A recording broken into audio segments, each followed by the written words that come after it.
Okay, this is a video for a friend of mine, but has to do with some things you can do to help with the shoulder complex.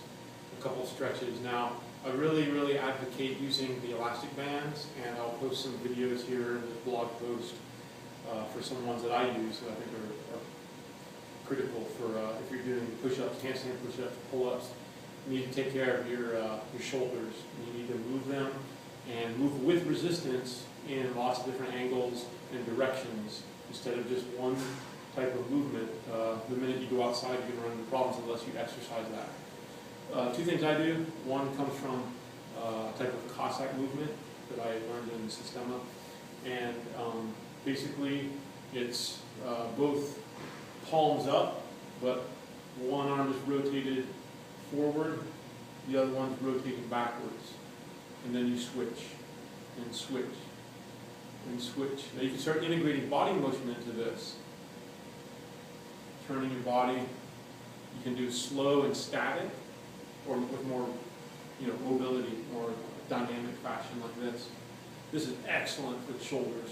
Rotating the bones of the upper arm inside the shoulder complex, excellent movement.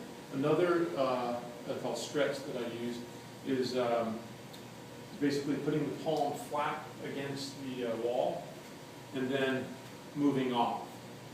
And the idea is just to keep the hand flat on the wall as you change positions. This gives you a frame of reference, something you can helps improve proprioception as well, and move around. And then you want to switch and move back. So one is where the arm is generally forward, the other one is where the arm is backwards. Arm behind you, same thing. Open up the chest, stretch, and see how far you can go. Test your limits carefully, okay?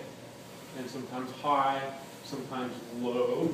Maybe I go low, like this, and holding and breathing. Excellent for the shoulder.